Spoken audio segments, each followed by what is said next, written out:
Welcome to engine building part 7. Today we're going to test our valve seats for leaks, relap our valves to make sure they're perfectly sealed, and then we're going to change our valve stem seals. Now we're going to put some uprated ones in rather than the factory ones, and these have a benefit because the spring actually helps to retain them down, whereas the factory ones in this engine are just like this, so they like to pop off, which causes you issues later in life with the engine. And you can see these ones have got a nice little platform for the spring to sit on top. So your spring and your platform will sit on top of them and hold them down. So to test the valve seats for leaks, what we're going to do is put our cylinder head on the side, and then we're going to fill up the ports here up to about the height just above where the valve is with a very thin liquid like brake and clutch cleaner or petrol or something. Water won't really cut it. And what we're looking for is to make sure that the liquid stays in the port and does not dribble through into the combustion chamber area here. So if these valves are sealed, we shouldn't get any dribble come down here. You can test it another way, where you lie the head flat, facing with the valves facing upwards, and you fill the bowl up here. That works if you've got spark plugs in. Well, I haven't got any spark plugs to hand right now, so we're going to test each side one by one. So we're going to fill up this side, and then we're going to let it stand for a minute, observe for any leaks, and then we're going to turn it over, and then we're going to do the same on the inlet side, observe for any leaks. We're going to pull the valves out anyway, but it's just for me right now, I just want to know, is it leaking? Because if you know your stem seals are already good, then you might just test your head for leaks and say, do you know what, it's not leaking, it's fine, we'll put it straight on the engine. But in our case, I just thought I'd show you how to test for leaks first. We're then going to pull all the valves out. We're going to put the uprated stem seals in, and then put all the valves back in. And obviously after we've lapped the valves, we will retest anyway to make sure we've definitely sealed everything if it was leaking, or even if it wasn't now, to make sure it definitely isn't in the future. So that's what we're going to do now. So our ports are filled up with brake and clutch cleaner, just above the valve level. I'm just going to make sure that we don't see any liquid dribbling through. You'll be careful you don't spill any down the head, because it will run down the head and might confuse you. You think you've got a read in there. Like this one here is a little bit wet, but I think I might have ever so slightly overfilled this port. So what you need to do is just wipe down the valve surface and see if it comes back again, basically.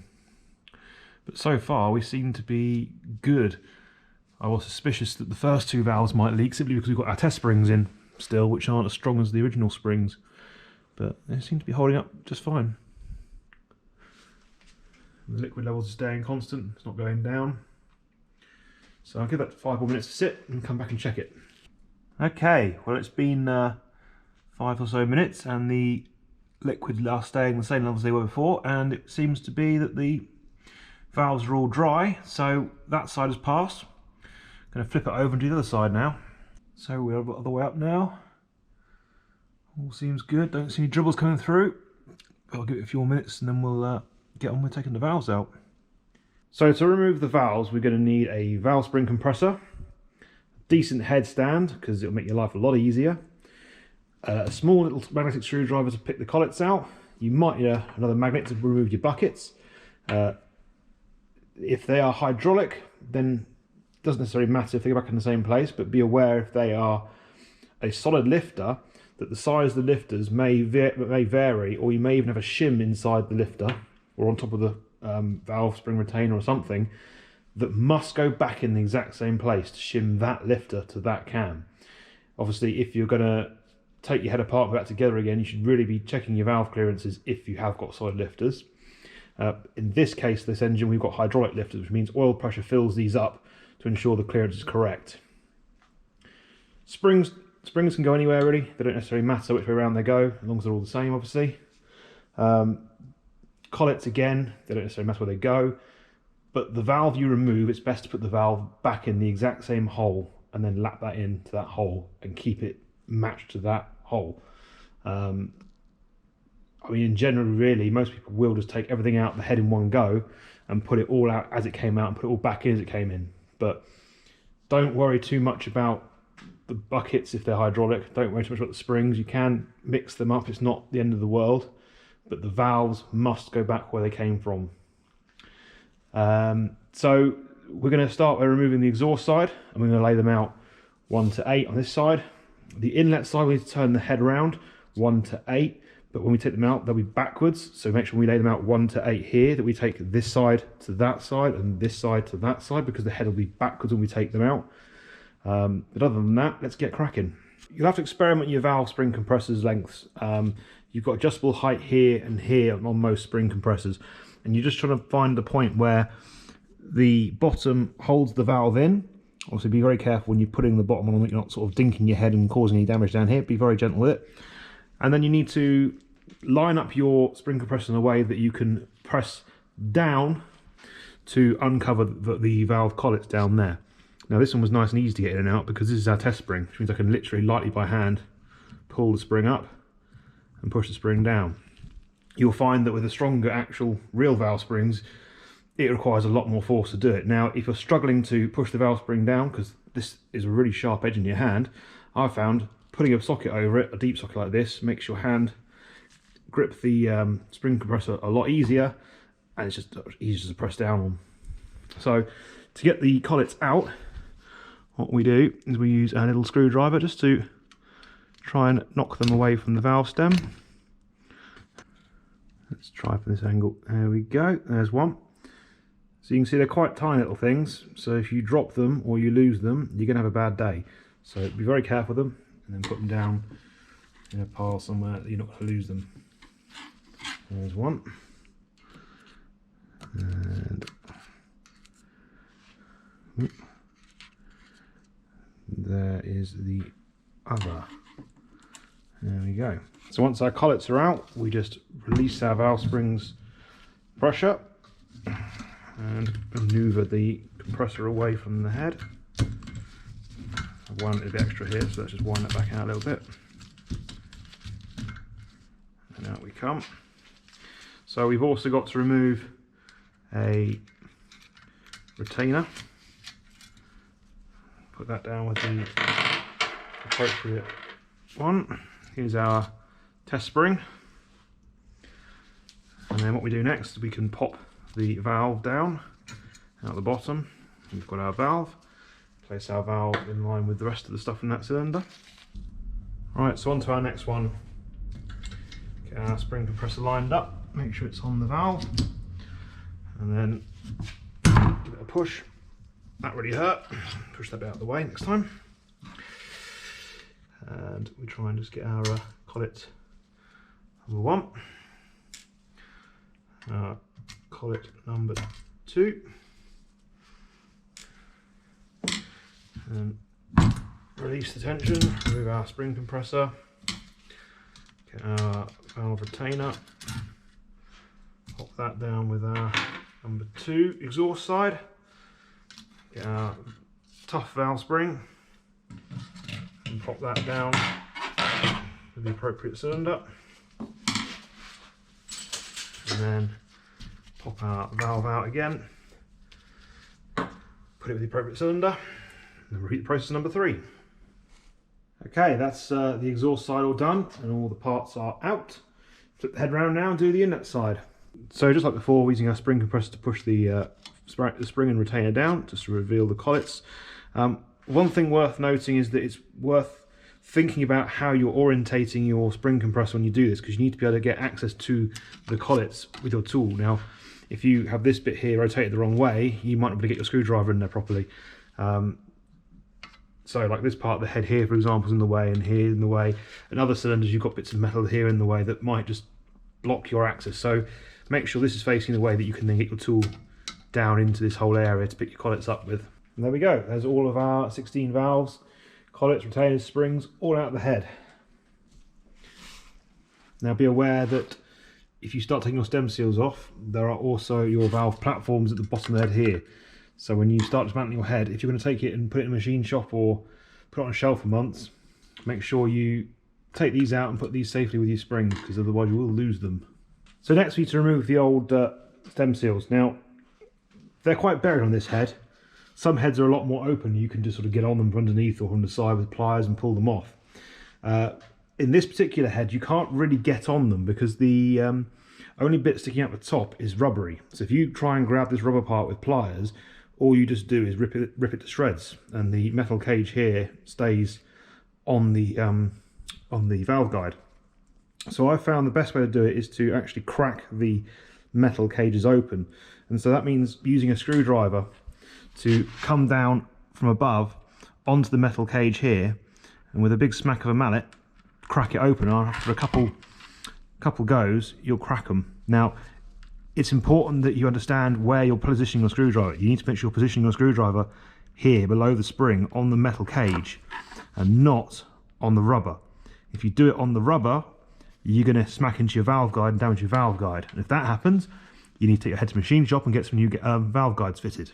So remember, if you're going to use this method to crack the outer casings, you need to be below the spring and on the metal cage. Just line up on the edge of the casing.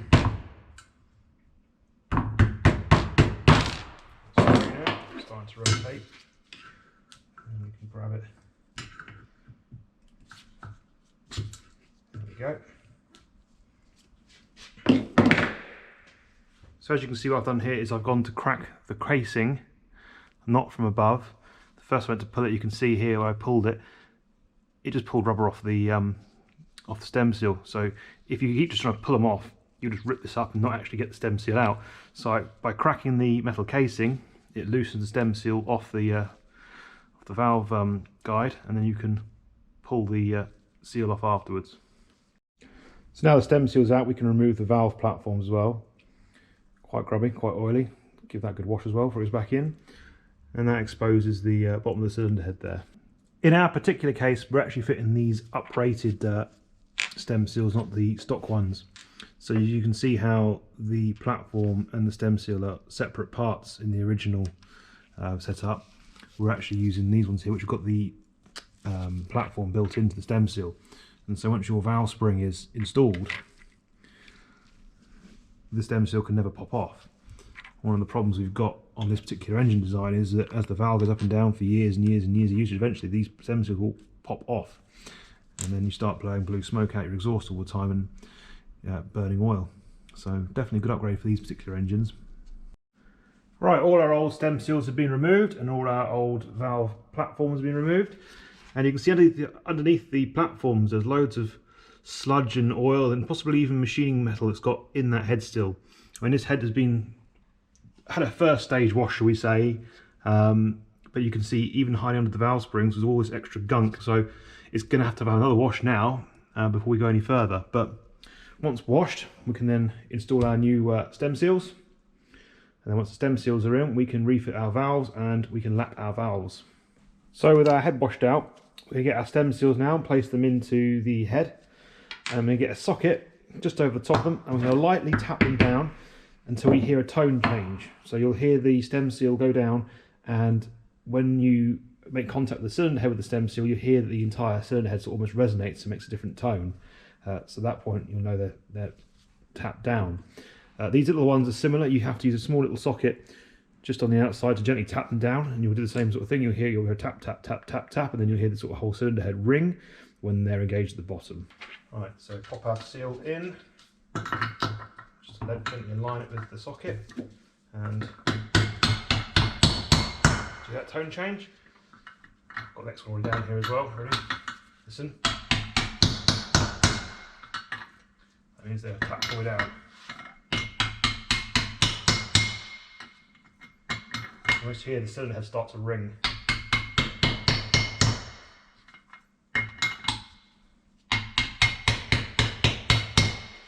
Just when you're doing this, if you can find a longer socket or use extension bar, it's probably better. You just don't want to make contact with your hammer on the machine parts of the cylinder head where the cam caps would go. Don't want to damage that part of the head. So I'm just hitting it off to one side slightly. Just there we go. And then always tapping down. And then repeat the process on the other side. Right, all our stem seals are in. So the next thing we need to do is to install our valves. So with the cylinder head upside down, we need to be sure that we put the right valve in the right place when we're doing this. I've laid all my components out as if the engine was assembled, how the valves would sit in order. So cylinder 1 to 4, inlet and exhaust 1 to 8, 1 to 8. The cylinder head's now going to be cylinder 1 over here, 4 over here. So make sure that you put the right valve in the right hole. So left to right and right to left here. Obviously, if you find it easy to lay them out differently, do what works for you. Just make sure you don't mix the valves up. So valve lapping is just a process of putting some grinding material between the valve seat and the valve itself, just to remove any sort of contamination or dimples or pitting from the valve seat or the valve, just to make sure you've got a good seal. What valve lapping is not is for installing different size valves or different shape valves. The valves edges and the valve seats have normally several different angles of certain shapes. So you might have a 3-angled valve or a 10-angled valve job, all these crazy things you can buy now. The valve seat will need to go to a machine shop to be cut to shape. The valve lapping is just to ensure you definitely seal. So you can't install oversized valves with valve lapping. You need to get your seats CNC machined to the oversized valves and then lap them in afterwards. So this is my valve lapping compound. It's got 2 ends, a coarse end and a thin end. In most cases I just try to use the fine end. If you need to move more material fast, you can start with a coarse end and then finish off with the fine end. It's a bit like you use sandpaper. You might start with a coarse grade sandpaper and then move on to a finer sandpaper. This is your lapping stick, and it's used to sit on top of the valve while the valve is in there.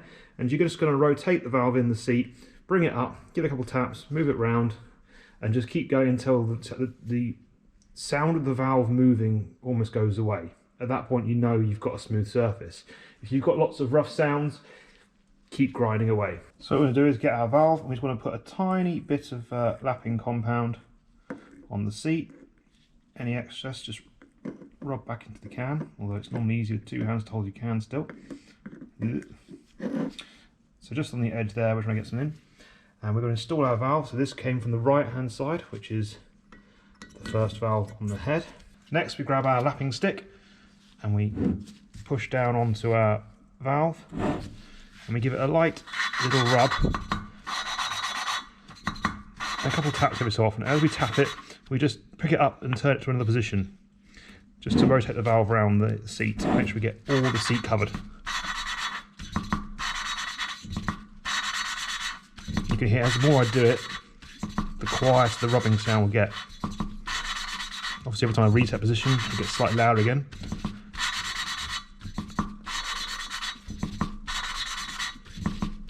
Another thing to note while you're doing this is just make sure your valve goes into the valve guide smoothly. If there's any sign of resistance, you may need to get your valve guide replaced. If there's any sign that the valve might be bent, for example, you may have to buy a new valve. Now, as I said, you're trying to keep your valves in the original hole to make the smaller job of this as possible, so you require the least amount of lapping. If you have to replace a valve, you might require a lot more lapping to get a good seal. So the material here will have just spread around the valve and around the valve seat. Once you're happy you've done enough lapping, just get a bit of cloth. Getting out of cloth here. Pass it a bit. And just clean your valve up. Try and use a different bit of cloth each time you do this, because all the old material is quite coarse still, and it'll be on there. So you just clean your valve off. And so your valve's got a nice new flat surface where it's going to seal against the head. Just clean out your valve seat in your head.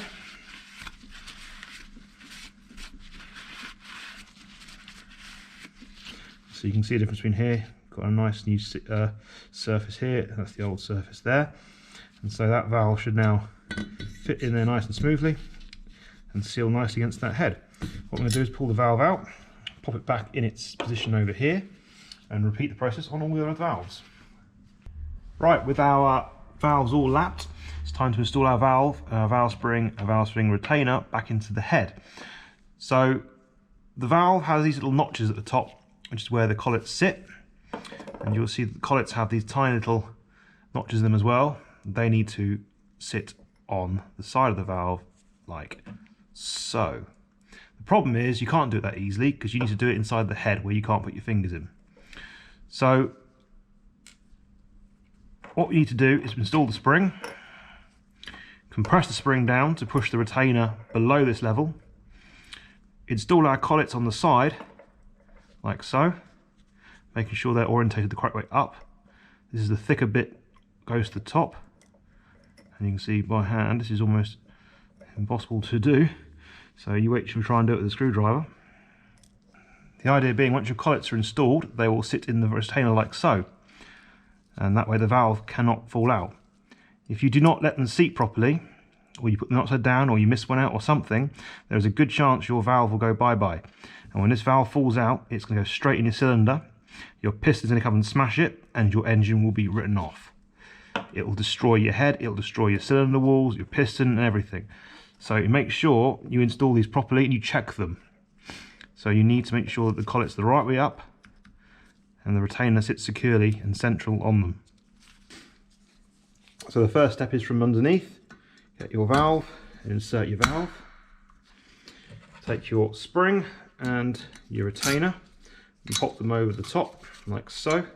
Just align it so you can see the valve poking through. Next we get our valve spring compressor like before. Line it up on the bottom of the valve, like so. And then push down to expose the top of the valve. Now, it's an absolute pain doing these, and you may lose a few in the process of learning to do this, so I suggest you get some spares. If you drop one inside the head, make sure it doesn't stay in the head and you can get it out.